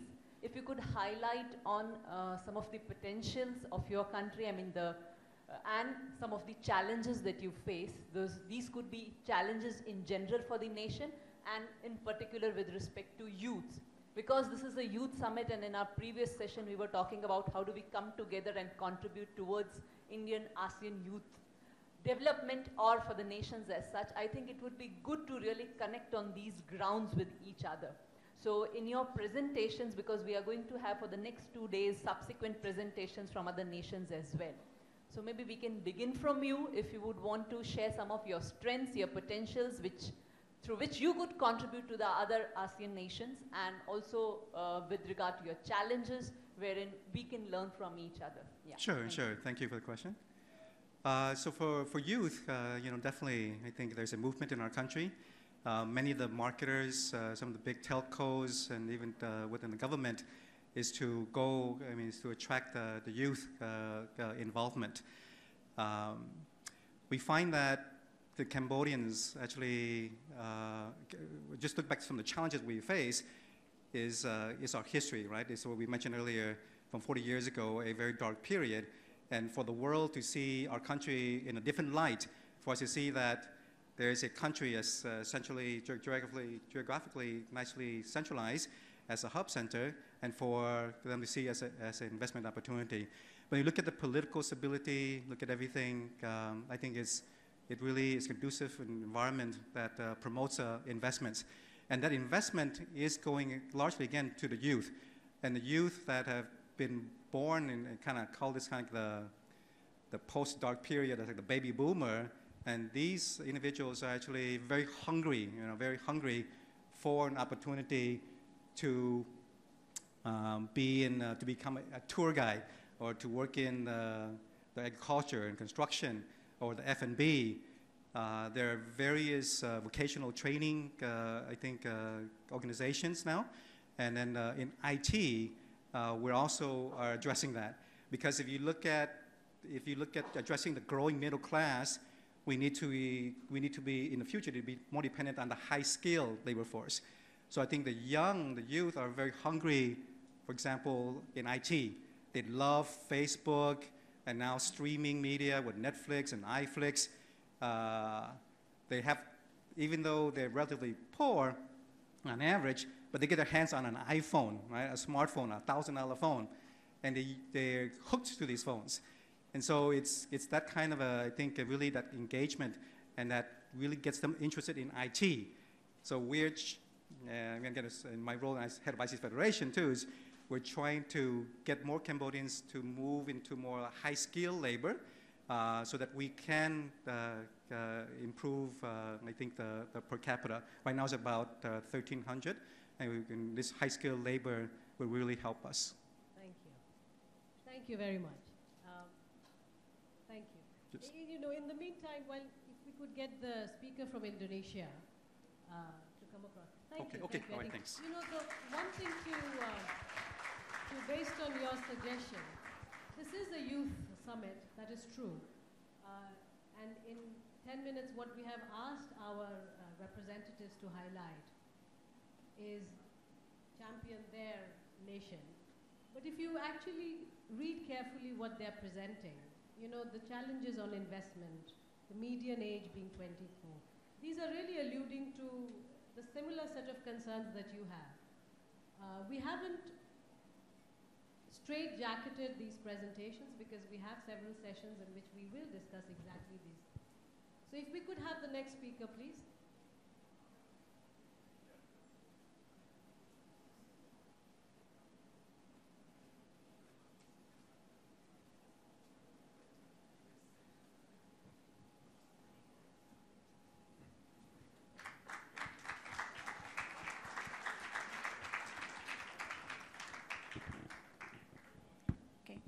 Good morning, everyone.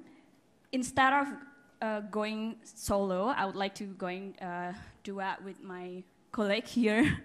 My name is Zifa, and my colleague is Ogi. We are from Indonesia, and we would like to give you a brief introduction about our country. But first, I hope that in the days ahead we can reach or achieve a fruitful discussion, for this is a gold opportunity for us, the youth of India and ASEAN, to further discuss about the future about the India and ASEAN, and we should not take this opportunity for granted.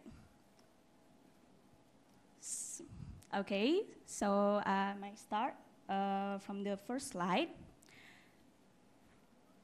We are once and forevermore different. Indonesia consists of 14,572 islands, 633 ethnic groups, and hundreds of traditional language. Various flora and fauna easily found from Sabang to Merauke. From the dashing mountains to exotic beaches, Indonesia has it all. Indonesia is blessed to have rainfall along the year as it lies through the equator line. As a tropical country, Indonesia also owns the third largest rainforest that makes it as the lungs of the world. But of all the differences that we live, and also the distance that separate all of us, I am from Java, Ogi from Sumatra, and also our other friends from different islands, we are one, eye to eye catching the fire as the Republic of Indonesia.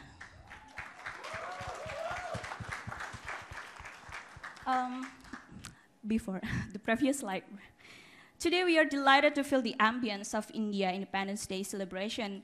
We suppose that this ambience could be a cure for us Indonesian, which will commemorate Indonesia Independence Day in 2 days. Indonesia got its independence after 3.5 centuries of Dutch colonialism and 3.5 years of Japanese colonialism. On 17 August 1945, our founding father, Insinyur Soekarno, accompanied by Muhammad Hatta, proclaimed the independence of Indonesia. Insinyur Soekarno then became our first president, and Muhammad Hatta became the vice president. Indonesia now acknowledged as the largest democratic country in the world with over than 220 million population. Our government currently led by the 7th president, Mr. Joko Widodo, and our nation slogan is Bhinneka Tunggal Ika. A Sanskrit means unity in diversity. This slogan also practiced on the governmental system. In our House of Representatives, for example, we regularly held election every 5 years in which the Indonesian could directly vote for their representative in the House of Representatives, also for the president. Previous slide. Okay. As the 16th largest economy in the world with the 33% of ASEAN GDP, Indonesia has several main sources of income from the agriculture activity, fisheries, mining, and tourism. Next slide, please. As an archipelagic country, Indonesia now set focus on infrastructure development to enhance the connectivity to all islands and to boost economy and tourism, and also to encourage more investment. I would like to show you a video, a short clip of Indonesia.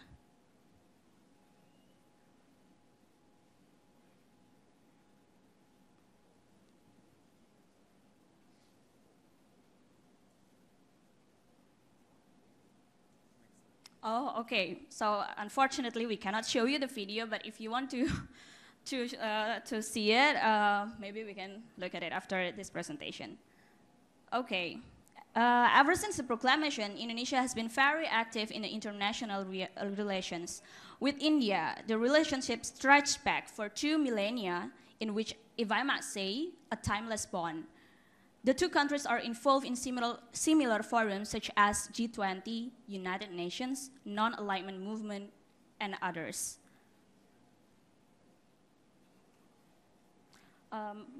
Previous.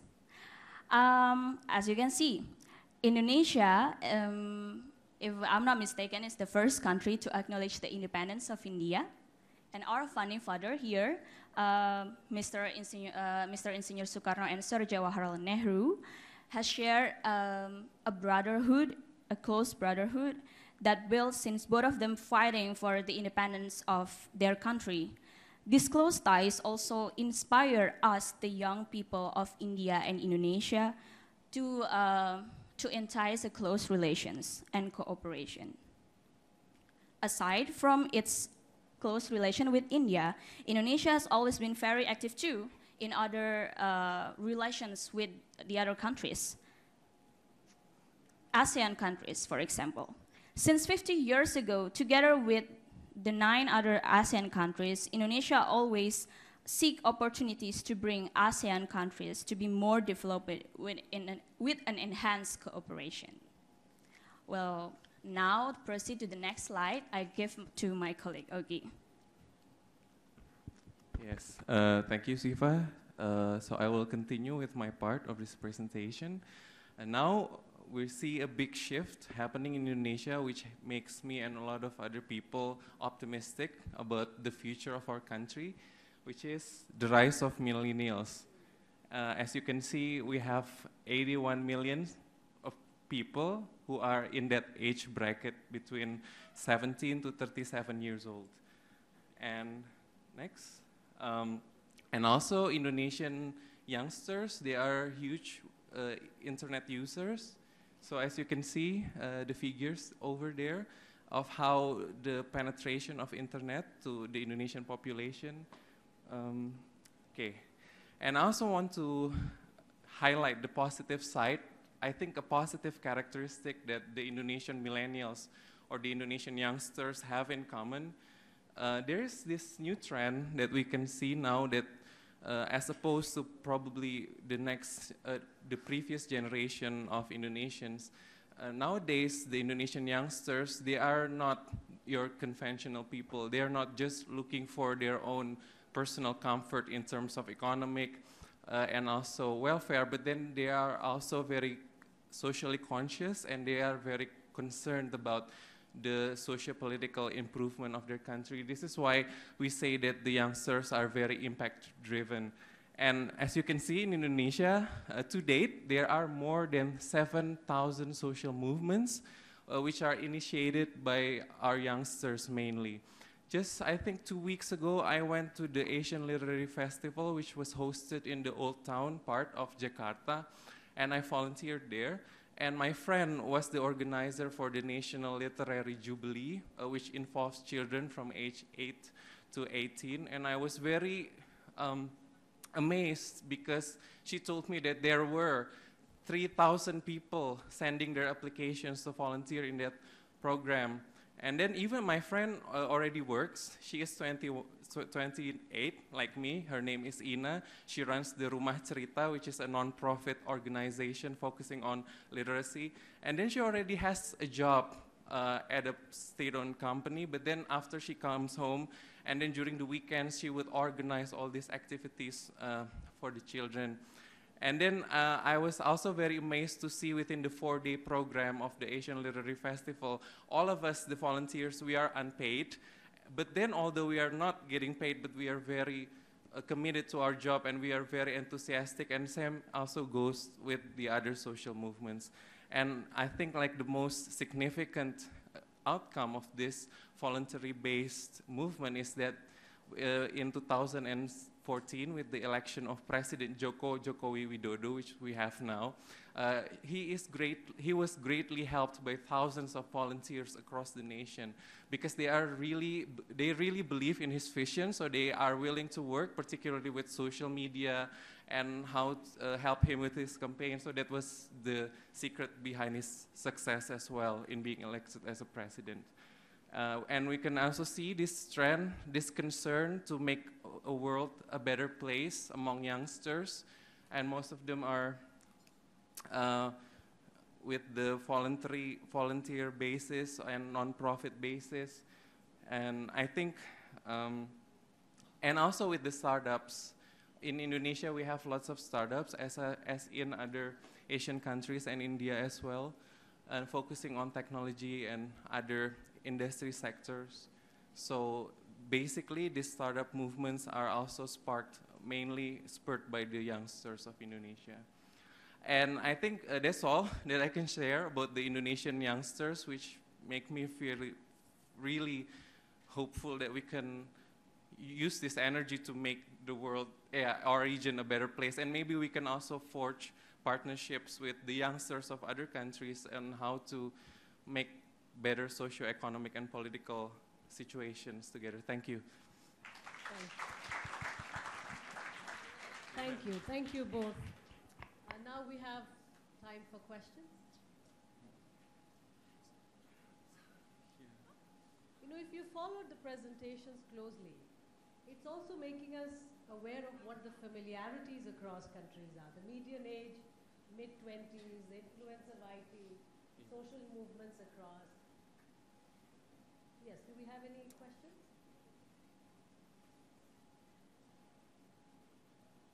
Yes, could we get a mic here, please?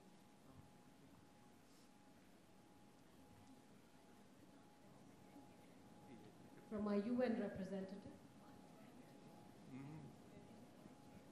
Thank you so much. My name is Michael Juma from UNICEF. The presentation is quite comprehensive, but the first question is on education. I see you have approximately 81 million between the age of 17 to 37 years of age. I can imagine there are a couple of challenges in terms of access to education, because we as the youth, education is one of the critical components in terms of building your leverage to be in a position to access better opportunities in future. What are the critical challenges that Indonesia is now facing in terms of access to education, particularly quality education? Secondly, process innovation and improvement are some of the key aspects that currently the youth globally are pursuing in terms of building their capabilities as well as leverages. But I can see the penetration of technology is also pretty high in Indonesia. How are the youths, particularly the adolescents, espousing technological advancement in terms of positioning themselves for the future labor market? Thank you.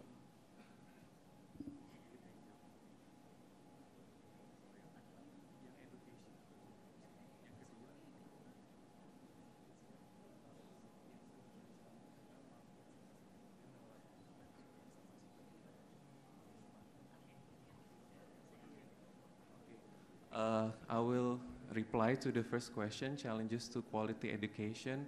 So number one problem is actually with the literacy, with the reading habits. From the UNESCO survey, I think Indonesia is one of the countries which has the lowest reading habits. I cannot remember the rankings now. But then this is why lots of nonprofit initiatives have been set up to boost literacy among the Indonesian people. But then these are mainly spurred by the grassroots and members of the society. But then another problem is also infrastructure, because many, even in Jakarta, the capital city of Indonesia, many schools don't have proper buildings. And also the disparity among the socioeconomic brackets, because people from the high socioeconomic background, they can access international schools and high quality educations because they are quite expensive. But then for people who cannot afford that, they have to bear with the education system that has been perpetuated mainly by the New Order system, which encourage more like rote memorization, and it does not encourage creative thinking, critical thinking, and more memorizing the textbooks and all that. So this is why a lot of non-profit organizations are trying to address that, because we cannot really rely only on the government to change that, because in terms of infrastructure, but then in terms of the curriculum, unfortunately, the national curriculum emphasizes more on rote memorization and then reading all the theories and multiple choices. And I think we will have to do a lot of work in order to improve the national curriculum. Do you have something to add about education? Oh yeah, I think that's all. Is that a satisfactory answer about education? Well, thank you. Thank Oh, you yeah. for that answer. Okay. You know, Indonesia has one of the most successful microfinance movements, and education happens to also be, you know, used as a part of that network to enhance amongst women in particular. So now these country presentations, remember, are also an introduction which are meant to garner a lot more conversation and get you excited and inquisitive about the context that they are laying out. So the kind of questions that have been raised, perhaps there are many more. This might be the basis for future conversation. This is also setting the note, the tone for the future set of country presentations that we are going to see in the Youth Summit. Thank you all for insightful presentations. Thank you very much. Thank you. So that brings us to the end of this session. I hope you can all interact and get more questions answered amongst each other. Thank you, Sri. Thank you, Dr. Shamika Ravi. We'll now break for lunch, but before we do so, may I request my colleague Apur Kumar Mishra to make few announcements.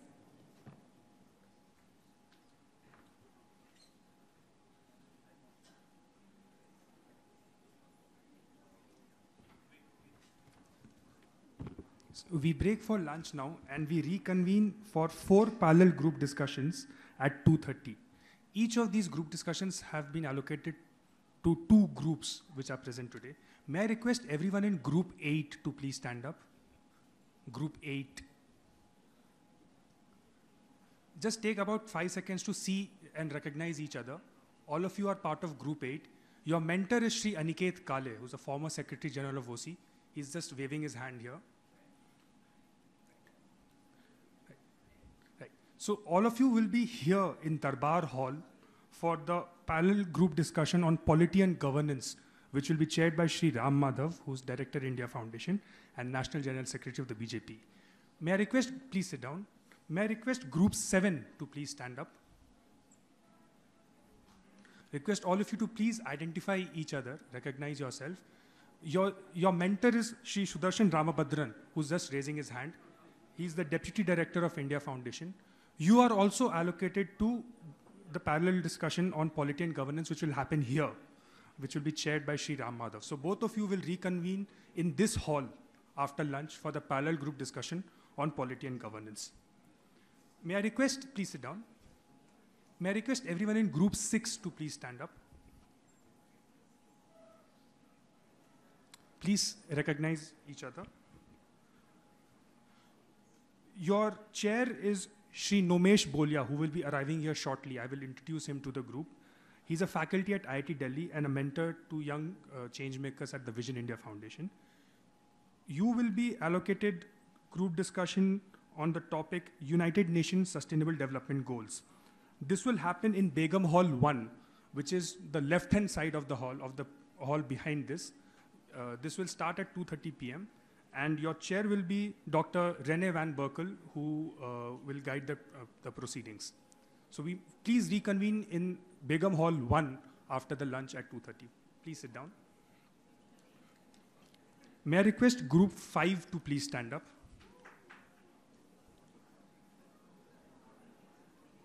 Please identify yourself. You will be mentored by Shri Swadesh Singh. Swadesh Singh ji, please raise your hand. He's an assistant professor of political science at Delhi University and the former national vice president of the youth wing of the BJP. You will also be a part of the group discussion on UN SDGs along with group 6. This will happen in Begum Hall 1. So please reconvene in Begum Hall 1 at 2:30 p.m. Please sit down. May I request group 4 to please stand up. Please identify each other. You will be mentored by Ms. Vandana Mishra, who's also, she's raising her hand right there. She's an assistant professor of political science at Delhi University. She will be mentoring you, so please identify her. All of you have been allocated the group discussion on digital and IT connectivity. This will be chaired by Dr. Vidya Nathampalli, and this will happen in the Begum Lawns, which is, behind Begum Hall. So please reconvene in the Begum Lawns after the lunch at 2:30 p.m. Please sit down. May I request group 3 to please stand up. Group 3. You will be mentored by Ms. Rupa Subramanya. Rupa, if you could please stand. she's at the venue, but she's not in the room right now. But we will introduce you to her shortly. You are also allocated to the parallel group discussion on digital and IT connectivity, which will happen in the Begum Lawns outside, behind group Begum Hall. So reconvene there after lunch. Please sit down. May I request group 2 to please stand up? Group 2. Please identify each other. You will be mentored by Dr. Rupa Vasudevan, who's right there in the front row. Dr. Rupa Vasudevan is the Vice Chancellor of the Rai Technology University. She will be mentoring you over the next few days. You have been allocated the group discussion on innovation and entrepreneurship, which will happen in Begum Hall 2, which is right behind this room. So please reconvene at 2:30 in Begum Hall 2 for the parallel group discussion on innovation and entrepreneurship. It will be chaired by Sri Saket Mishra, who's the CEO of Venus India Asset Finance Private Limited. May I request group 1 to please stand up? Group 1, please identify yourselves. You will be mentored by Dr. Shamika Ravi, who was just here on the podium some time back. She will be mentoring you for the next few days. Please get in touch with her and plan your day. So group 1 and group 2 have been allocated innovation and entrepreneurship, which will happen in the Begum Hall 2, just behind this room. So please reconvene there at 2:30 p.m. Right? So these are the group allocations. You have a formal debriefing with your mentors at 9 p.m. today, which will happen here at the Darbar Hall. We will find separate locations for all of you. So at 9 p.m. today, you will have a formal meeting with your mentors, but if possible, try to get a chance to talk to them over the day. It'll be very helpful. Great. See you for lunch. The lunch is served outside in the Begum Lawns. Thank you. At 2:30, we will reconvene for the parallel group discussions.